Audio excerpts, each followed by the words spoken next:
The end of this year crept up on me so soon, and the person that I started out as is never who I sit with at the end of each year. This one in particular, I am more alone in my own spirit than before, and I turned 27 this year. I ended my relationship of over 2 years and have been living out of my car since February. I lost friends and gained more than I ever could have imagined, but more importantly, I'm finding my boundaries this year.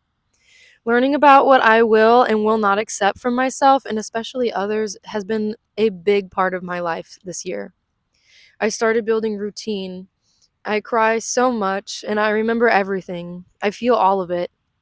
I learned this year that I do not want to ever apologize again for having such a big heart. My spirit sought after this life before I was born, and I believe it's my job to seek out how much I can really experience it. The state is to make what is useful, and the individual is to make what is beautiful. This was a quote written by Oscar Wilde that I read this year, and I feel like I resonate with it incredibly. We learn to not lean on promises, and we can only trust ourselves. Even then, sometimes I am deceived. Quote, selfishness is not living as one wishes to live it, it's asking others to live as one wishes to live. Every single day, without realizing it, we become a mosaic of those around us, shaped by humans, music, words, animals, the trees. We gather pieces of each other in each breath of laughter, amounted by the tears and grief we share. We all feel emotions, and every day we think to ourselves, no one knows how this feels. And it's true. Only you are feeling it in that specific way, in that specific sequence and experience. But you are the unique experience. That doesn't make it any less vibrant, and we should try to be more aware, more intently present of the pieces that we are leaving everywhere. If I want to be morbid, kind, considerate, or a beacon of light, I need to be intentful with where and who I'm sharing that with. We all do.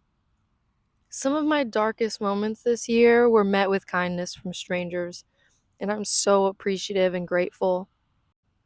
The world is full of love. We need to open our eyes to see it and reach out our arms to accept it. Cry, scream, breathe, accept life. Over the line. Be alone and accept it. Allow your presence a place at the table. One of my hardest feats this year was accepting that my problems, my demons, they do have a place at the table. Before I tried to say, no, you can't have a seat. No, you can't sit with us. And that was wrong.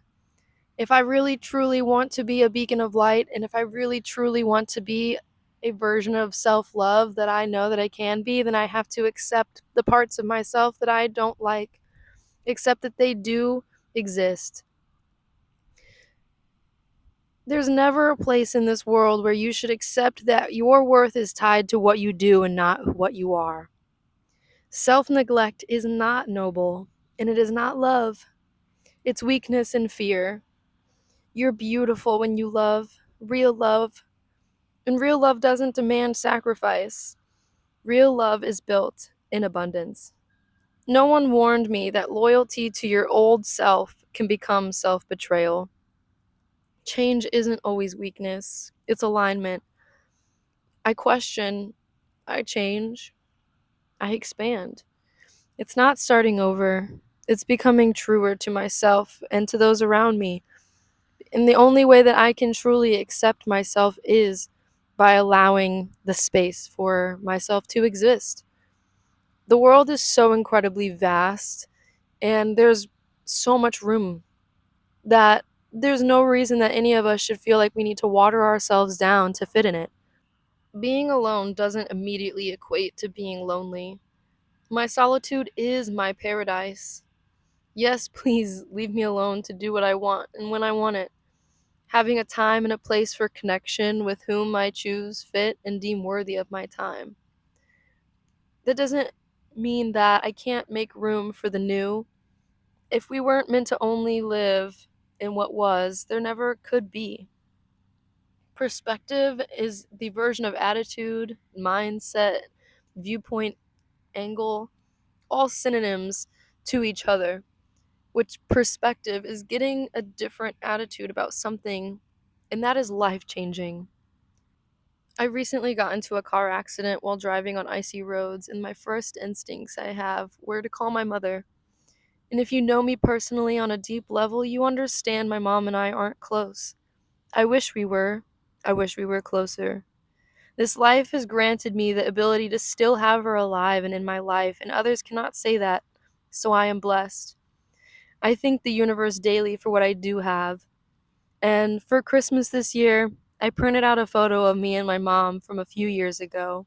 It was the last one we took together. We don't have many. I printed it out and put it in a frame and handed it to her as a gift because life is a gift. I aim to change as much as I can to understand that there are only so many opportunities in this life to choose peace over all else. And if you don't, you do end up lonely. There is a difference. I know how to determine when I border that line. I can tell that I've been neglecting myself lately and getting caught up in things that do not serve my greater purpose to evolving to my highest self.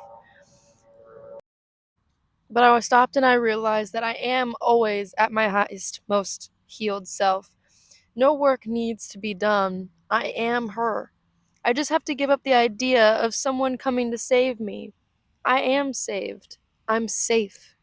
I'm at peace. I am an embodiment of life and love. So I keep going. I keep looking forward and I count my blessings. It doesn't mean don't let anyone in, but it does mean to be wary and be cautious. This life is so beautiful. Life is meant to excite you and do it a little scared, but have a great time. I'm torn between wanting to love ferociously or guard my heart to protect myself. I want good things for myself and others, and it's a huge part of that is by loving. Loving without expectation and giving a gift with no care for return. That includes gratification or approval. Loving just to love. Embrace that the love that you give to others truly is a reflection of your own self love. Growing up, my mom would say, the world doesn't revolve around you, though it does. It revolves around each of us individually in consciousness. And the love that I have been blessed with in this life, I'm realizing a lot of people don't get to experience it. A lot of people cannot hold or be even capable of the depth or power behind it. And because of that, I should feel every ounce of it, magnify it, embrace the polarized opposites of it. The love may not always feel good, and sometimes it feels like betrayal or anxiety, deception or manipulation, but it's all the painful sides of being open and being so loving. I choose peace. I choose humanism. There literally is so much love all around us, and it is waiting for you. All you have to do is open your eyes to see it. So then, this year, my biggest lesson now, and it's not even really a lesson, but it is a habit to break, which is the toxicity of blocking my own self healing. Because the trauma has been my identity for so long, and I don't know who I am without it yet. The key word being yet. My spirit guides and inner intuition have been very heightened recently in showing me that channeling through me to show the path that I want to take or the one I could continue down. I need to give control to the universe because she will let everything work out for me. A year ago, I would have imagined myself differently. I'm more true to my emotions and spirit than before and ending cycles that felt like a loop and not a spiral. I concluded that I was my own trigger, ending the constant circle of disrespecting myself over nothing and absolutely no reason. Any lesson that I needed to learn this year is that the moment that you let others or yourself put your boundaries on the line, you open neural pathways to let it happen continuously. Therefore, you habitually let bad things stand, and standing up for yourself, your boundaries, is what keeps you safe in this world. I outlived the version of me that loved you. But some nights she walks in barefoot and asks if you've called. I hold her hand and we sit in silence together. The truth is, I pretend to be a cynic, but I'm really a dreamer who is terrified of wanting something I may never get. And all my grief says the same thing. This isn't who or how it's supposed to be. And the world laughs, holding my hope by the throat. Say, but this is how it is. Sometimes I can hear my bones straining under the weight of all of it, all the lives I'm not living.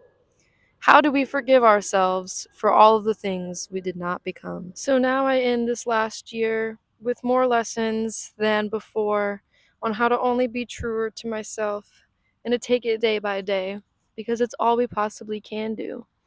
I want to go into this new year with understanding that I do love myself and I love the world, and that doesn't mean that I need to be putting myself on trial every single day for it. Being a child and transitioning to an adult is traumatizing, painful, and agonizing, but it is necessary. I understand some of it, or at least I'm trying. And my hope to you is that you too can heal and embody the version of love that you know that you can be. I want you to go forth into this next day, next year, and into this life, knowing that you deserve everything. You deserve to walk down the street and feel the love of strangers, to feel the music on your skin and the beating of your own heart. I love you.